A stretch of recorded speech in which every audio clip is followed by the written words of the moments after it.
During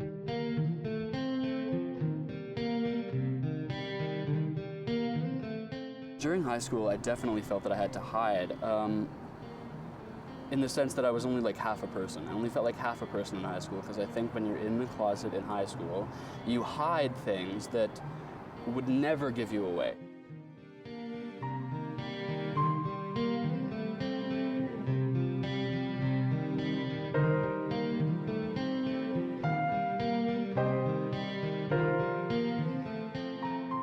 Any student can be the victim of homophobic harassment and trans harassment. It affects all students in the school.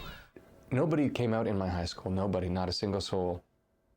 In our whole high school, there was maybe 1 or 2 people who were out of the closet. It wasn't, let's just say, a wise idea to come out. It would be definitely a challenge to, had I come out then. So I didn't. And that's what was hard, was not being myself in the high school environment. From the time I was about 14, 15, 16, when I had some realization that I was gay, I felt like I was constantly living 2 lives. 80% fake straight guy and 20% gay guy, with the few friends that knew, or usually when I was drunk enough to express my sexuality, and I would go and try to find the comfort of, somebody who would love me. When I was in school, in class, and I had that feeling, I would be hoping, I would be thinking, I just want to get through this, and I don't want anybody to know what I'm thinking or feeling, or where my locker is, or what my car looks like. I just want to be completely anonymous. I can remember carrying my books like this and walking down the hallways quite innocently and getting ridiculed for being a faggot, because that's how girls carry their books, and I didn't know. So I immediately put my book down at the side, and I learned how to walk like a man. Yeah, I had a strong boy crush in junior high school. He and I flirted quite openly, actually. There came a time where we went on a field trip to Edmonton, and when we got to the hotel, we had to choose who we were going to room with. This guy wanted me to room with him. He's like, come on, like, room with me. And my friends were over here on the other side going, no, come with us. And I thought about it, and I was like, no, if I room with him, then, I might be perceived as gay. Things might happen. So I chose to room with my friends instead. And I've regretted it ever since.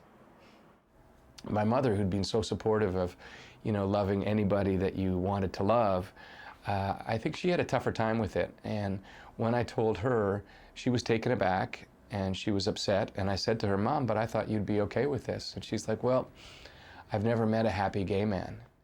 I'd like to say I would have had the courage to come out in high school. That's what I was about to say, but I think that I probably wouldn't, just because I knew the whole time that I wasn't there. My life wasn't high school. I was just waiting to get out the whole time.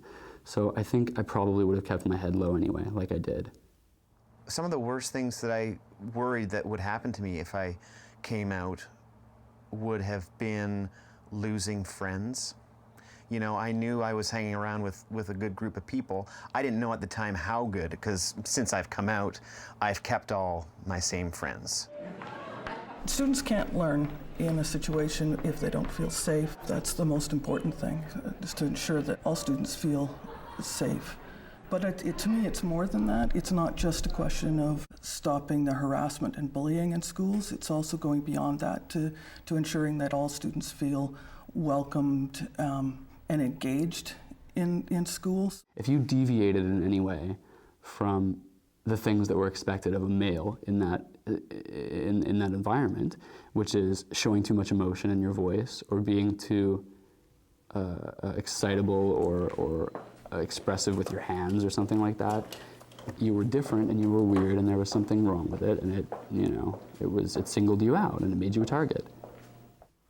I think if I would have come out during high school, the things that did happen would have just escalated. One day, I still to this day have thought about it, don't know if it was personal, but I came out of a class to my locker and it said fag on it in marker. I thought of turning the car on in the garage, shutting the door. Thought of that, because that would be an easy and hopefully painless way of going. Kids that are in the closet in high school right now, I would say to them, just don't kill yourself. Please do not kill yourself, because it's not worth it. There's only a few years. Just, if you have to, do whatever you have to keep yourself safe and happy, whatever it takes, but just make it through.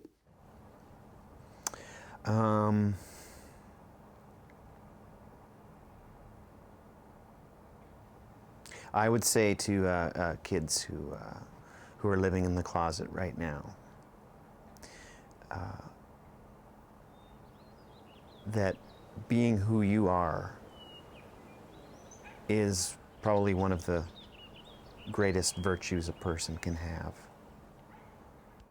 If a queer youth has one adult, just one adult that they can make a connection with, that their chances of moving towards suicide, drug and alcohol abuse, any of that risky behavior drops dramatically. And that's all it takes. If I had any last words, they would probably be, it's never too late to love. That's what I believe.